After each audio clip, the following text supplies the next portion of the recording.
The wind howled across the frozen peaks of Kepler 442c as Elder Thane stood before his dying people. Snow had fallen for 30 days without stop. The food stores that should have lasted through winter were nearly empty. The firewood pile that once reached the roof of the great hall now barely filled a corner. Children cried from hunger and cold while their parents hugged them close with hollow eyes and empty bellies. Kira sat alone at the edge of the tribal circle, her silver markings catching the dim firelight. The other Villani avoided looking at her. They had always treated her differently because of those strange silver lines that spiraled across her blue skin. Her grandmother used to say the markings were a gift from the old spirits, but most of the tribe believed they brought bad luck. Now, with winter killing them slowly, some whispered that Kira was the cause of their suffering. "The humans come today," Elder Thane announced to the gathered tribe. His voice was strong, but his hands shook from age and cold. "They bring firewood and preserved food. Enough to save us all." The tribe stirred with hope. Some smiled for the first time in weeks. Children stopped crying and looked up at their leader with bright eyes. But Thane's face remained grave. "They want payment," he continued. "They do not want our furs or tools. They do not want promises of future trade. They want something else." A heavy silence fell over the tribe. The wind outside seemed to grow louder. The fire crackled and popped, sending sparks up into the dark sky through the roof opening. Kira felt eyes turning toward her. She had learned to recognize that look. It was the same look they gave her when crops failed or when hunters returned empty-handed. The look that said she was the problem. The look that said she did not belong. "The traders showed me images of other worlds," Thane said slowly. "They told me that beings with unusual markings are valued by collectors. They are willing to trade food and fuel for one such being." Several tribe members gasped. Others nodded grimly. They all understood what Thane was saying without him speaking the words directly. "You cannot mean to trade away one of our own," said Vera, Kira's only friend in the tribe. She was young like Kira, but her skin bore the normal blue coloring without any silver marks. "Would you rather watch us all starve?" Thane asked. "Would you rather see our children freeze to death because we have no fuel for fires? This is not a choice I make with joy, but I must choose between one life and the survival of 63 others." Kira stood up slowly. Every eye in the tribe focused on her. She had known this moment would come eventually. Ever since she was small, she had felt like an outsider among her own people. The silver markings that covered her arms and face were beautiful, but they made her different. Different was dangerous when resources were scarce and people needed someone to blame. "I understand," she said quietly. Her voice did not shake even though her heart was breaking. "If my sacrifice saves the tribe, then it is what must be done." "No," Vera protested, jumping to her feet. "This is wrong. Kira is one of us. She hunts for the tribe. She gathers food. She helps with the children. You cannot sell her like she is property." Several other young Villani murmured agreement, but the elders remained silent. They had already made their choice in their hearts. The sound of engines broke through the wind.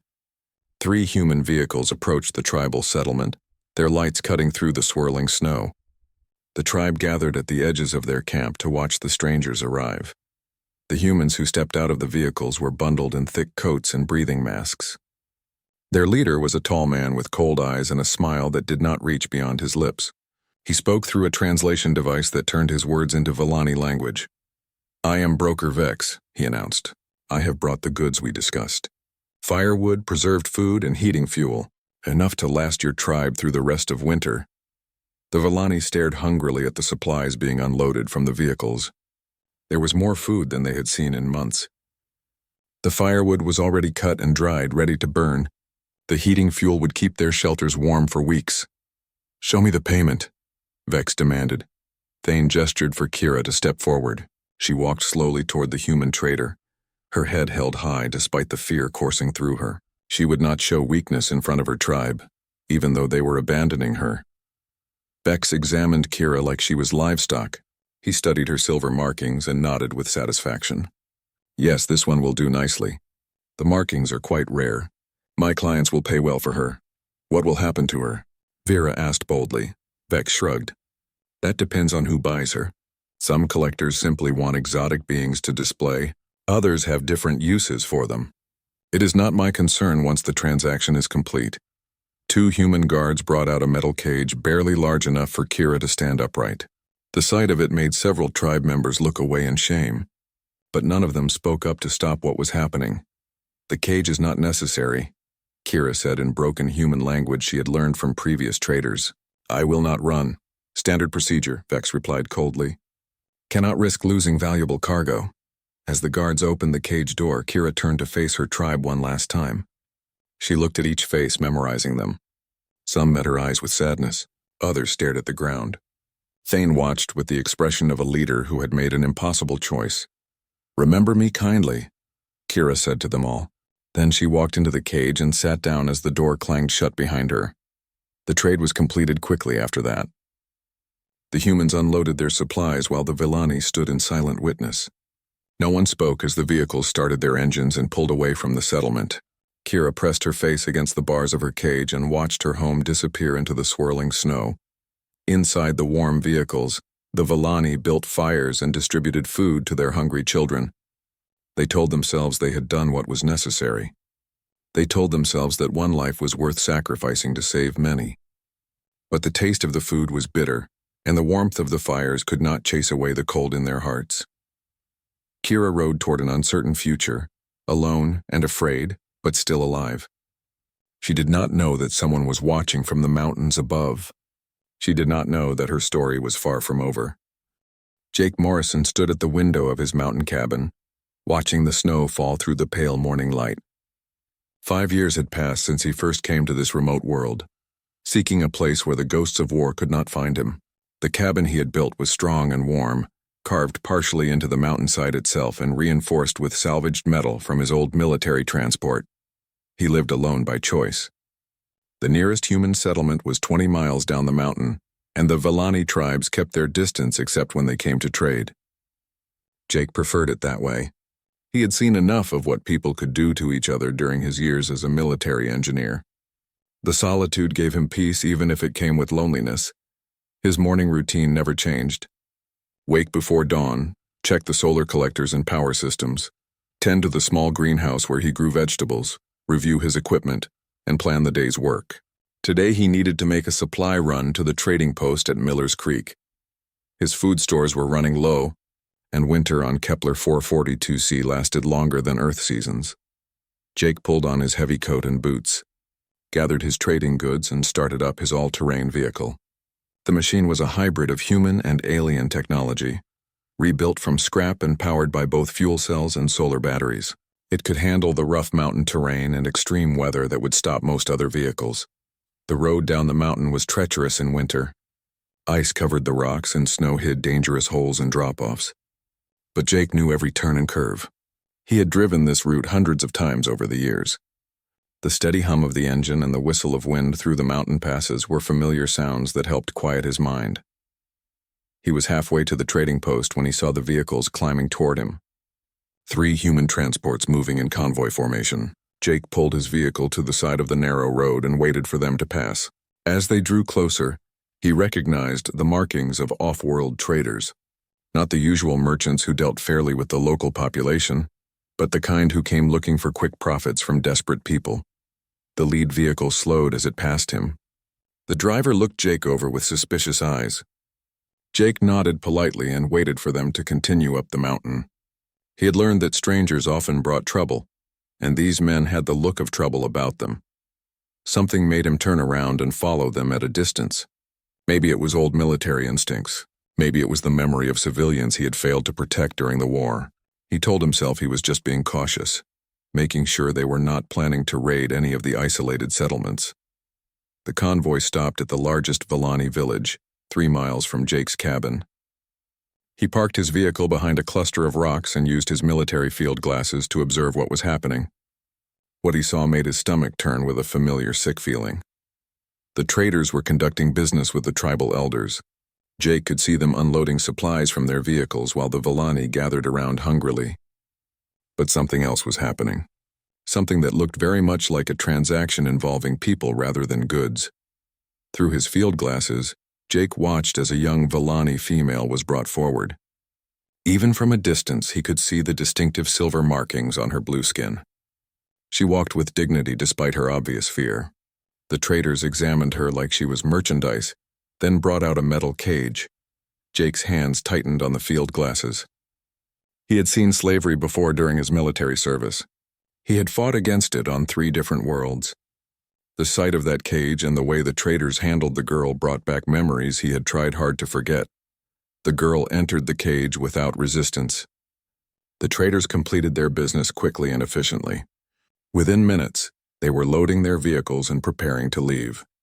The Villani took their supplies and dispersed to their shelters without looking back. Jake followed the convoy again, staying far enough behind to avoid detection. His mind raced with possibilities and consequences. He was one man against 3 armed traders. He had no legal authority on this world. He had come here specifically to avoid getting involved in other people's problems. But the image of the caged girl would not leave his thoughts. She reminded him of refugees he had tried to protect during the border wars. Innocent people caught between forces beyond their control. People who deserved better than being treated as property. The convoy stopped for the night at a temporary camp in a sheltered valley. Jake positioned himself on high ground where he could observe their activities. He watched the traders set up their equipment and settle in for the night. The girl remained in her cage, given minimal food and water. One of the traders, a tall man with cold eyes, seemed to be the leader. He spoke into a communication device for several minutes, apparently reporting to someone off-world. Jake caught fragments of the conversation through his listening equipment. The man was arranging transport for the girl to markets in other star systems. Jake spent the night watching and planning. His military training took over, analyzing the situation like a tactical problem. 3 targets with standard civilian weapons, temporary camp with minimal security, hostile terrain that favored someone with local knowledge. By dawn, he had made his decision. He could not stand by and watch an innocent being sold into slavery. Whatever consequences followed, he would have to live with them. But he had already learned that some things were harder to live with than consequences. He checked his equipment one more time. Non-lethal weapons, medical supplies, emergency rations, and tools for breaking locks. Everything he needed for a rescue operation. The familiar weight of gear and weapons felt strange after 5 years of peaceful isolation. As the morning sun cast long shadows across the valley, Jake began his approach to the traders' camp. He moved carefully, using the terrain for cover, applying skills he had hoped never to use again. The girl in the cage deserved a chance at freedom. Sometimes that was worth fighting for, regardless of the cost. His hands were steady as he prepared for action. The ghosts of war might follow him wherever he went. But today they would serve a purpose beyond haunting his dreams. Today they would help him save someone who needed saving. Jake waited until the traders settled into their evening routine before making his move. He had spent the entire day observing their patterns from his hidden position in the rocks above their camp. The leader, who called himself Broker Vex, checked the girl's cage every few hours but otherwise ignored her. The 2 guards took turns sleeping and watching, but their attention focused mainly on the surrounding terrain rather than their prisoner. The girl had barely moved all day. She sat in the cramped cage with her knees drawn up to her chest, staring out at the mountain landscape. Sometimes she spoke softly in her own language, words that Jake could not understand but that sounded like prayers or songs. Her dignity in the face of such treatment reminded him of soldiers he had known who refused to break under interrogation. As darkness fell, Jake began his approach. He moved slowly and carefully, using every piece of cover the rocky terrain provided. His military training came back to him as if no time had passed at all. Stay low, move silently, observe before acting. The cold mountain air bit at his exposed skin, but he ignored the discomfort. The first guard was easy to handle. The man sat by a small heater, more focused on staying warm than watching for threats. Jake approached from behind and used a nerve pinch technique that rendered the guard unconscious without permanent damage. He caught the man's weapon before it could clatter to the ground and dragged him behind a pile of supply crates. The second guard proved more alert. He noticed his partner's absence and began searching the camp with his weapon drawn. Jake waited patiently for the right moment, then used a small stone to create a distraction on the opposite side of camp. When the guard moved to investigate, Jake struck quickly and efficiently. That left only Broker Vex himself. The trader emerged from his heated shelter carrying a military-grade plasma rifle. He had clearly realized something was wrong and was prepared for trouble. Jake found himself facing a more dangerous opponent than he had expected. "I know you are out there," Vex called into the darkness. Show yourself or I will kill the girl and be done with this inconvenience. Jake weighed his options. He could try to circle around and attack from an unexpected angle, but that would take time and give Vex opportunity to carry out his threat. The girl was watching through the bars of her cage with wide eyes, understanding that her fate was being decided by forces beyond her control. "You're making a mistake," Jake said, stepping into the light with his hands visible but ready to move. "Slavery is illegal under both human and galactic law." Vex laughed coldly. "Legal technicalities do not apply in frontier territories. The girl was purchased through legitimate trade with her tribal leaders. I have documentation proving ownership. Documentation that will not hold up in any real court," Jake replied, moving slowly closer. "Release her and I will let you leave this world peacefully." "You are in no position to make threats," Vex said, raising his weapon. "I have powerful friends who protect my business interests. You are just one man with outdated military equipment." Jake smiled grimly. Outdated maybe, but still effective. He activated a small device on his belt that generated an electromagnetic pulse. The pulse was carefully calibrated to disable electronic equipment without causing permanent damage to people. Vex's plasma rifle died instantly, along with his communication devices and heated shelter systems.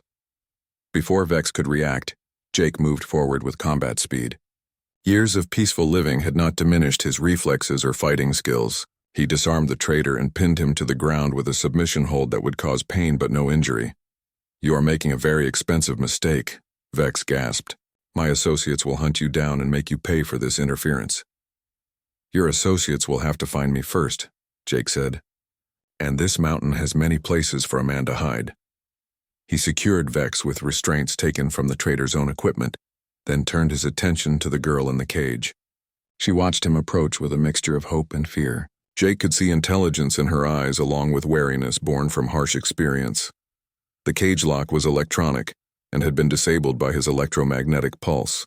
Jake used a manual override tool to open it, then stepped back to give the girl space. She did not immediately emerge from the cage, instead studying him with careful attention.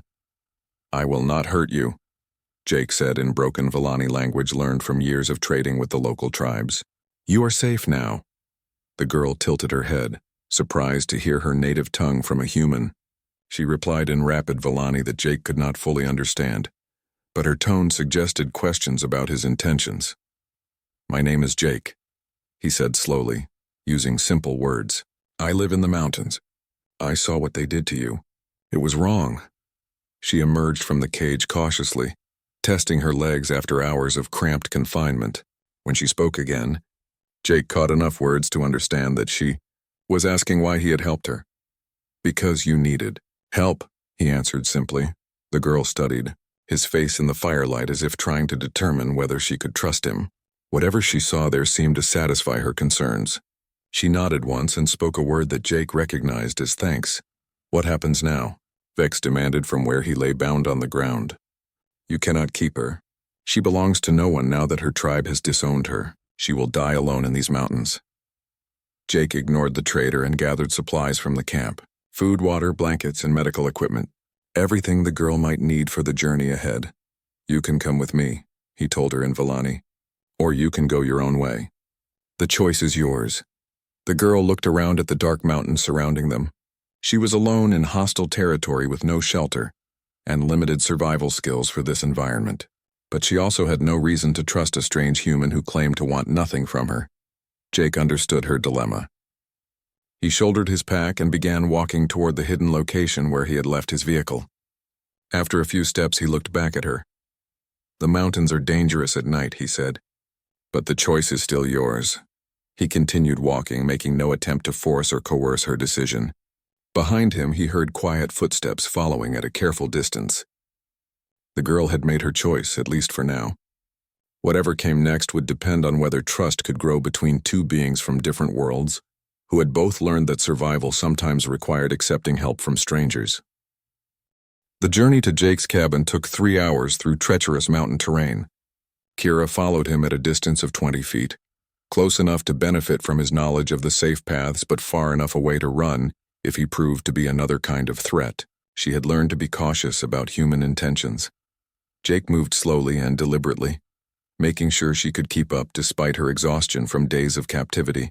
He stopped frequently to check that she was still following, and to point out dangerous areas where loose rocks or hidden ice could cause falls. He spoke little during the journey, understanding that actions would build trust better than words.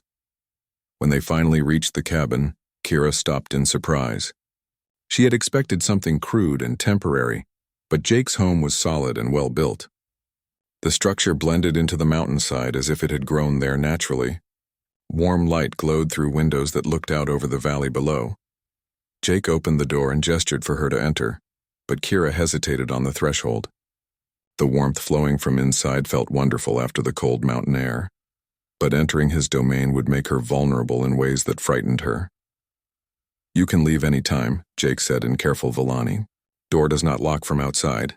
He demonstrated by showing her how the door mechanism worked from both sides. The gesture was simple but meaningful. He was giving her control over her own safety rather than demanding trust she was not ready to give. Inside, the cabin was larger than it appeared from outside. The main room contained a kitchen area, workspace and living space centered around a stone fireplace. Everything was clean and organized with the precision of someone who lived alone and relied on routine.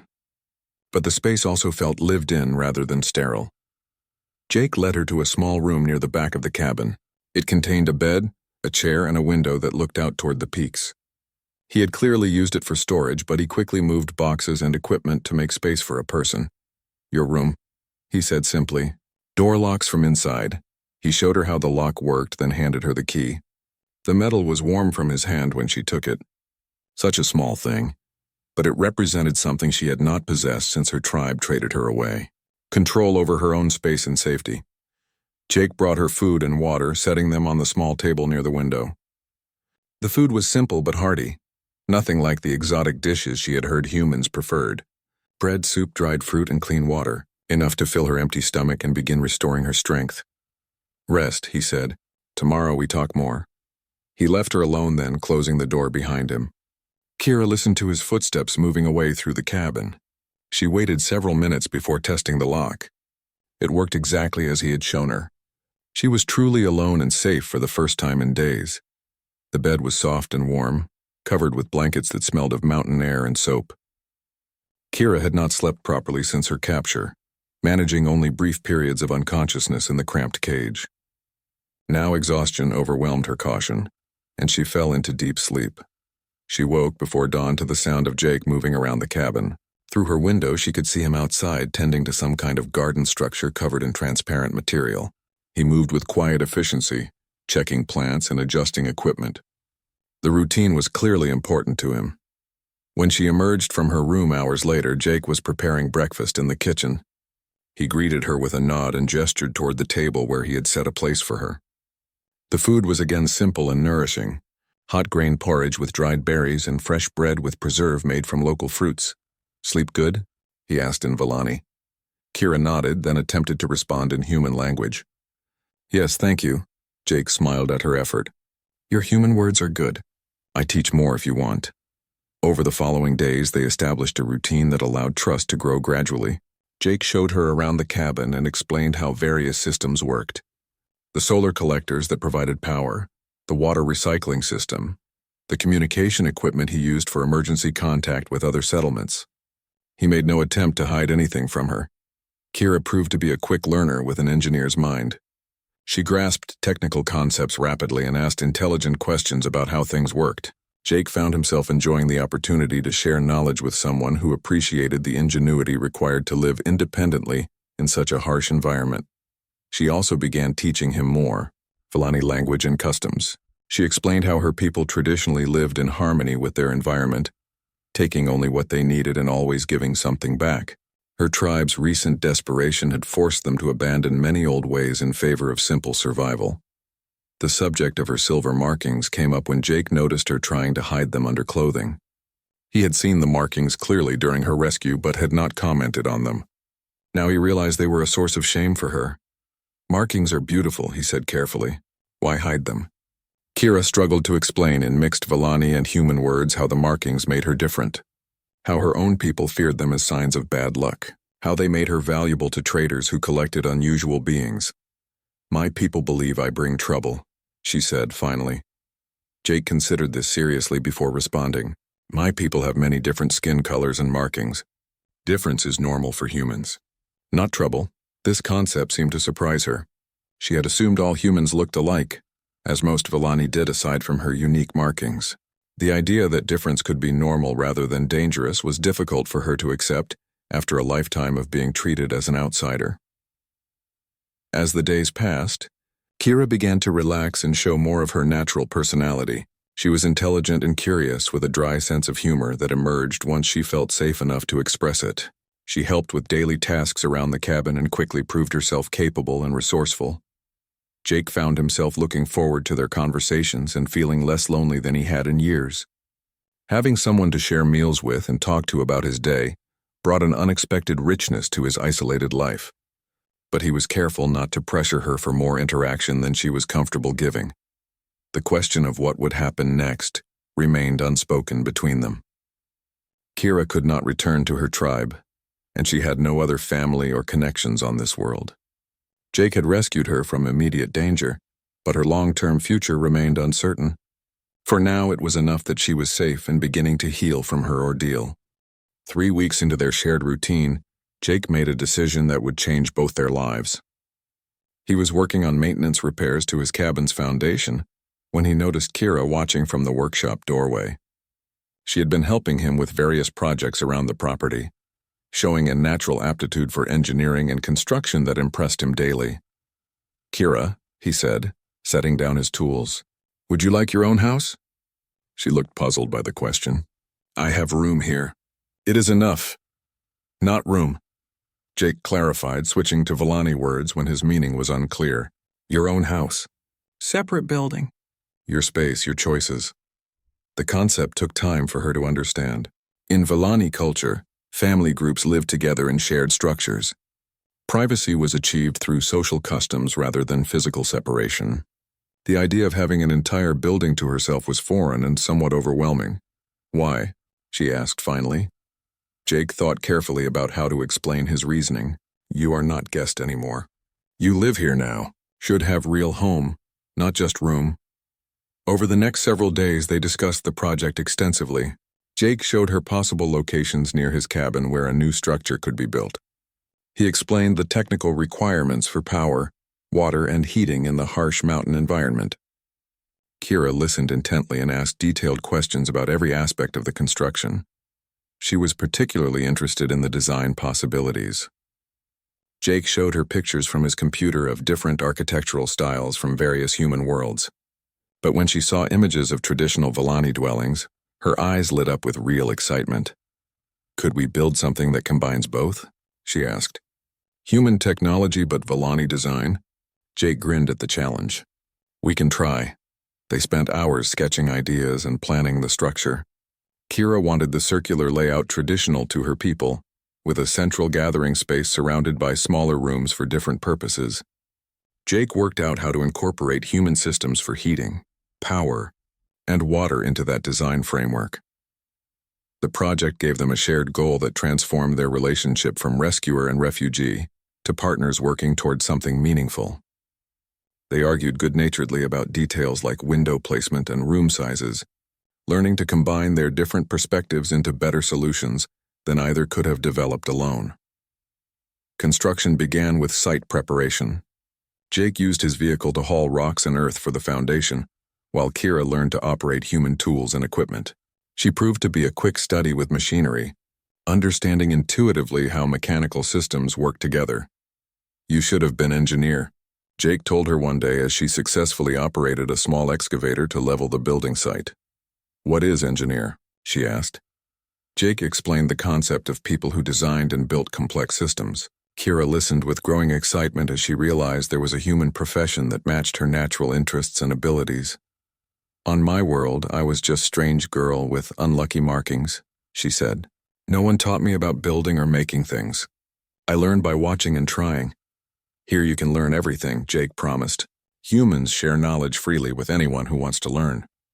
As they worked together day after day, Kira began to understand human culture in ways that textbooks or formal education could never have taught her. She saw Jake's patience when projects went wrong, his willingness to try new approaches when old ones failed, and his insistence on building things properly even when shortcuts were available. She also began to share more about her own background and experiences. She told Jake about her grandmother, who had been the only member of her tribe to treat her markings as special rather than shameful. She described the traditional Villani connection to nature and their belief that all living things were part of a greater whole. "Your people sound wise," Jake said after she finished describing Villani environmental practices. "Wise about some things," Kira agreed. "Not wise about fear of difference." The foundation was completed after 2 weeks of hard work. Jake taught Kira how to mix and pour the special concrete that would resist freeze-thaw cycles in the mountain climate. She learned to read construction plans and use surveying equipment to ensure everything was level and properly aligned. When they began framing the walls, Kira's understanding of structural engineering impressed Jake repeatedly. She grasped concepts like load distribution and stress analysis without formal training, developing solutions to construction problems through intuitive understanding of how forces worked. "You see patterns," Jake observed, as she suggested a modification to the roof support design. "Good engineers see patterns others miss." The walls rose steadily as autumn progressed toward winter. They worked long days to complete the exterior before the worst weather arrived. Kira learned welding, carpentry, and electrical installation. Jake discovered that teaching someone eager to learn was more rewarding than working alone.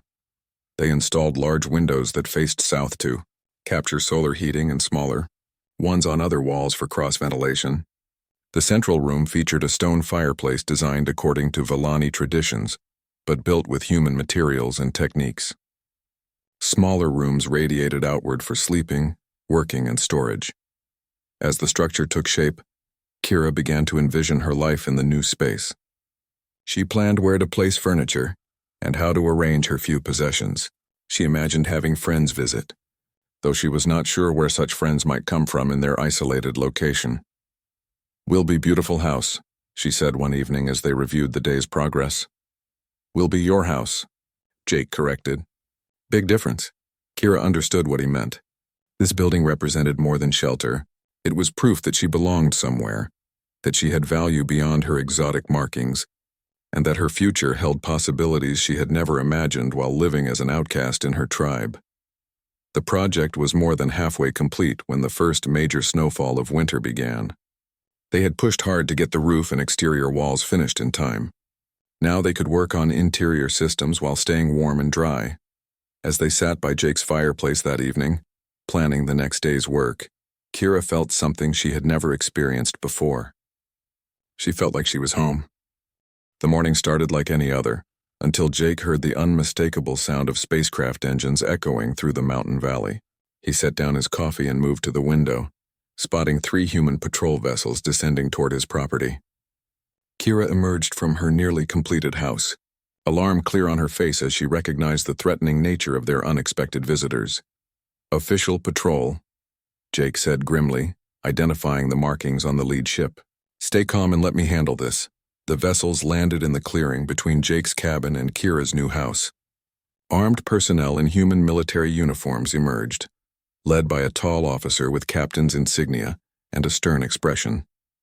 Behind him walked a woman in civilian clothes carrying scientific equipment, and trailing the group was a familiar figure that made Jake's jaw clench with anger. Broker Vex stepped forward with a satisfied smirk, pointing directly at Kira. "There she is, Captain Harrison.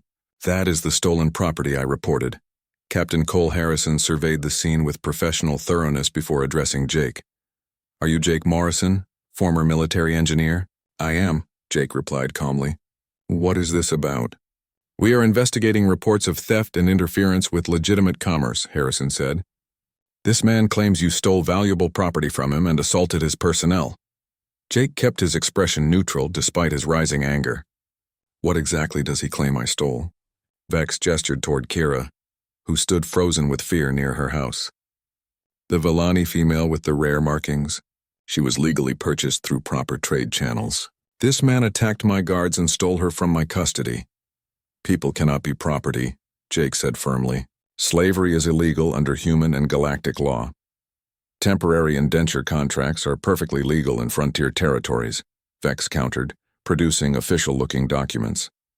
The alien was sold to cover tribal debts. Standard procedure. Dr. Lisa Grant, the woman in civilian clothes, stepped forward to examine the documents Vex offered.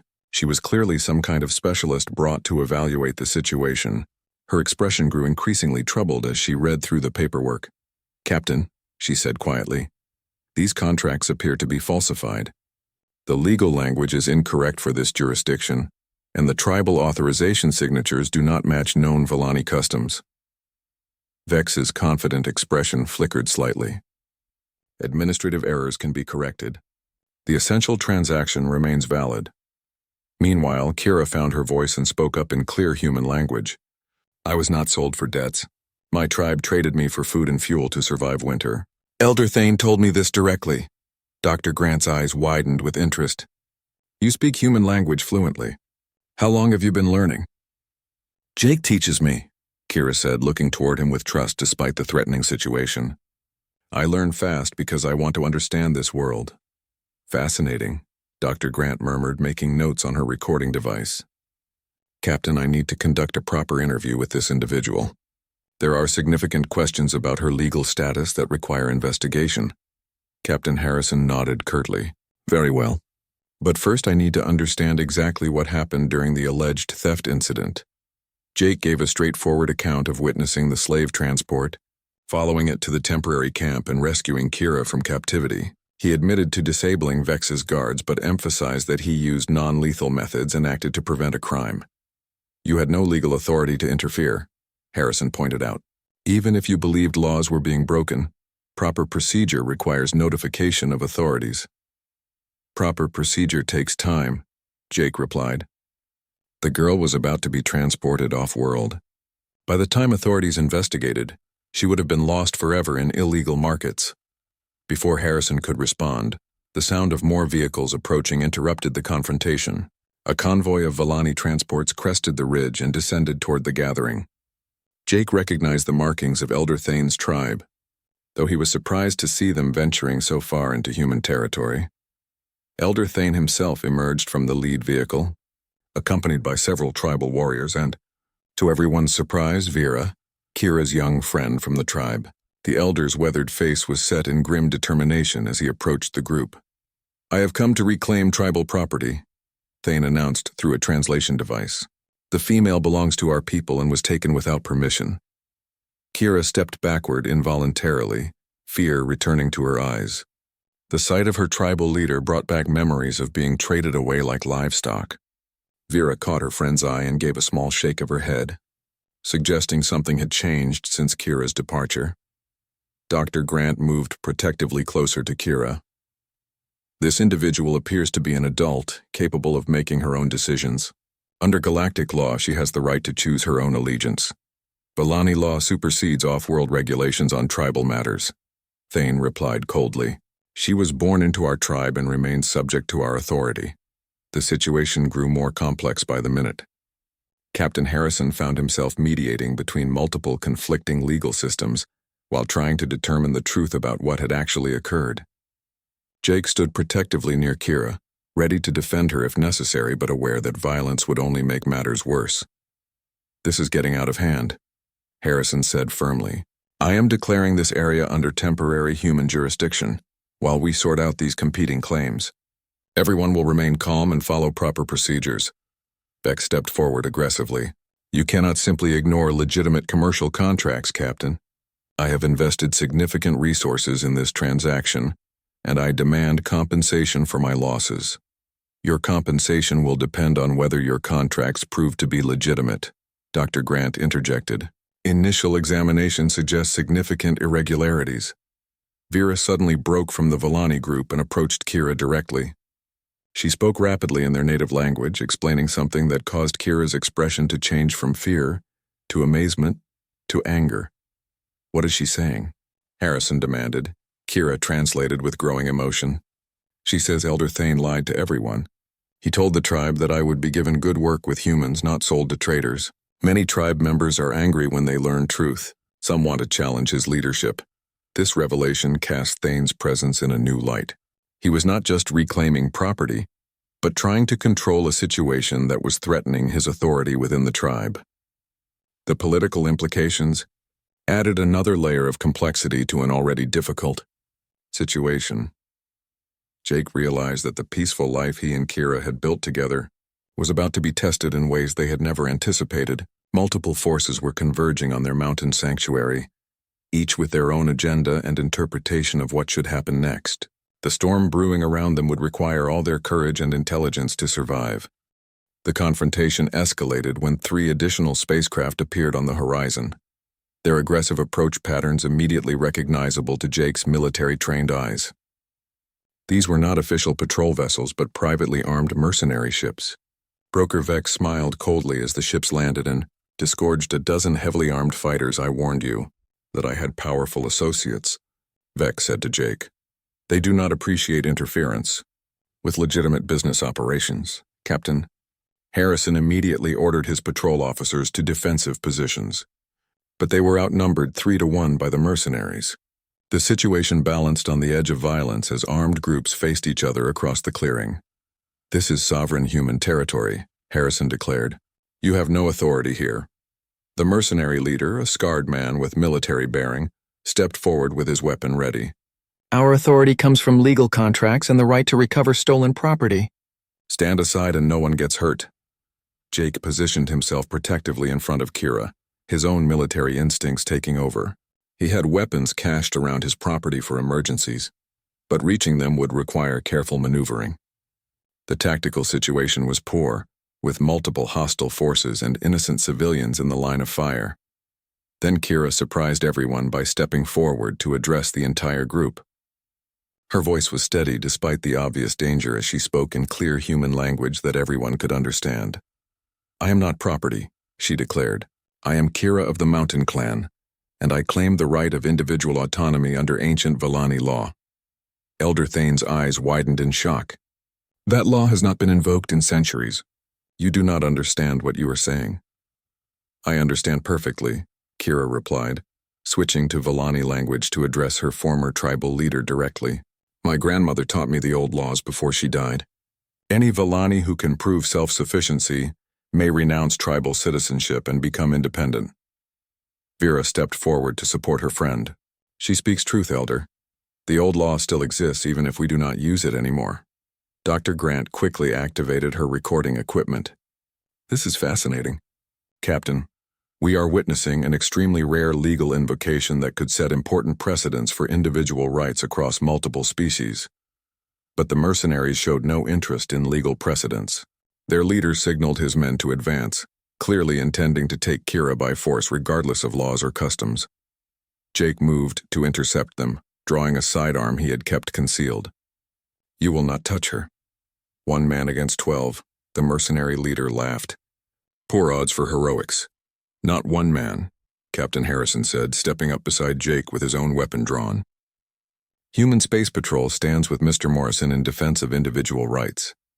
Dr. Grant also moved to support them, though she carried only scientific equipment. "The Xenobiological Institute will not permit illegal trafficking of sentient beings." Even some of the Vallani warriors began shifting positions, clearly uncomfortable with the direction events were taking.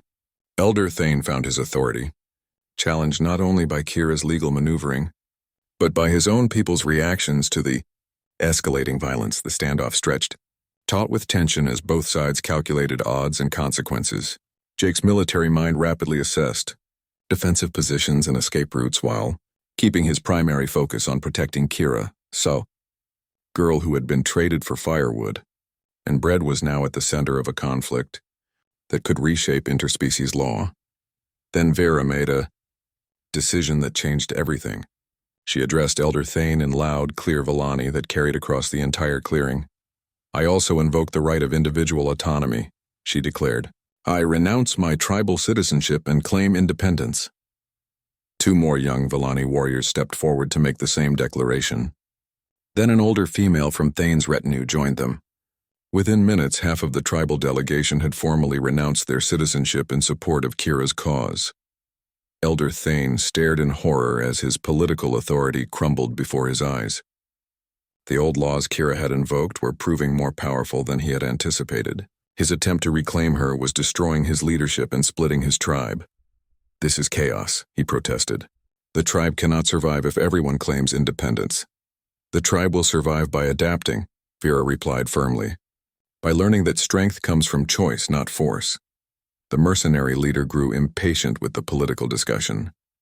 Enough talk. We came here for the marked female, and we are taking her. He raised his weapon toward Kira, but Jake was already moving. Years of combat training compressed into seconds of fluid action as he dove to cover Kira while drawing his sidearm. The first shots rang out across the mountain clearing. Captain Harrison and his patrol officers engaged the mercenaries with military precision. The Villani who had remained loyal to Thane found themselves caught between opposing forces, uncertain where their loyalties lay. Some joined the fight against the mercenaries, while others tried to retreat to safety. Jake positioned himself and Kira behind his half-completed house, using the structure for cover while returning fire at the attacking mercenaries. His defensive preparations proved valuable as he had positioned emergency weapon caches at strategic points around his property. "Stay low," he told Kira as energy bolts sizzled overhead. "Whatever happens, do not let them take you alive." "I will not run anymore," Kira replied with fierce determination. "This is my home. I will defend it." She proved her words by helping Jake coordinate their defense, using her knowledge of Villani tactics to predict how Elder Thane's remaining warriors might move. Her silver markings caught the light as she moved, no longer hidden but displayed proudly as symbols of her uniqueness rather than shame. The battle raged for 20 minutes before reinforcements arrived. Additional human space patrol vessels responded to Captain Harrison's emergency signal, tipping the balance decisively against the mercenaries. Faced with overwhelming opposition, the surviving attackers attempted to retreat to their ships. Broker Vex tried to escape with the mercenaries, but found his path blocked by Dr. Grant, who had been quietly documenting evidence of his illegal activities throughout the confrontation. "You are under arrest for human trafficking, falsifying legal documents, and conspiracy to commit slavery," she announced, producing restraint devices from her scientific kit. The immediate threat was over. But Jake knew the larger implications were just beginning. Kira's invocation of ancient Villani law had set legal precedents that would reverberate across multiple star systems. Her simple desire for freedom had sparked a revolution in interspecies rights that neither of them had anticipated. As the dust settled and the wounded were treated, Jake looked at Kira with new respect.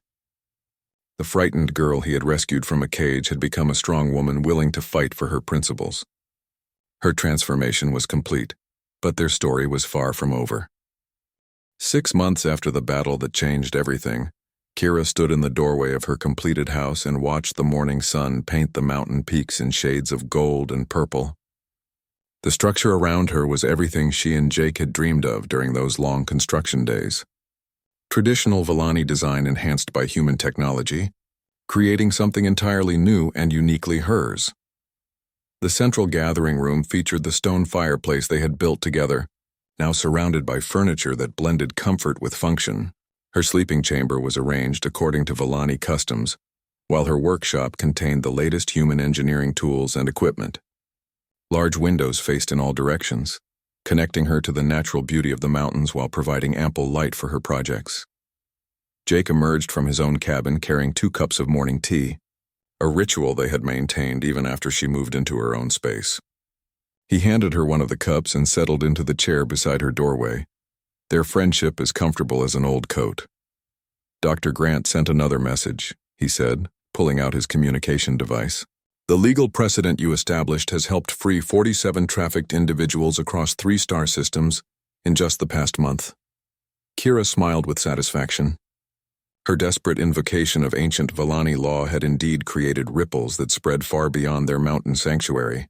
The Galactic Council was drafting new legislation specifically protecting the rights of individuals to choose their own allegiance regardless of species or cultural background.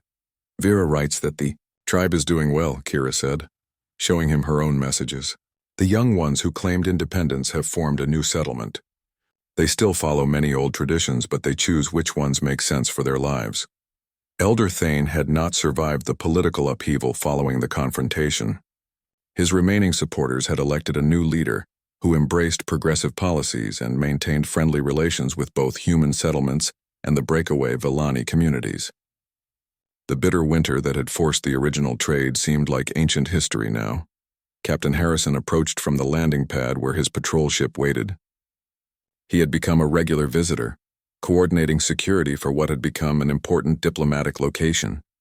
The mountain property was now recognized as neutral territory, where humans and Villani could meet for trade and cultural exchange.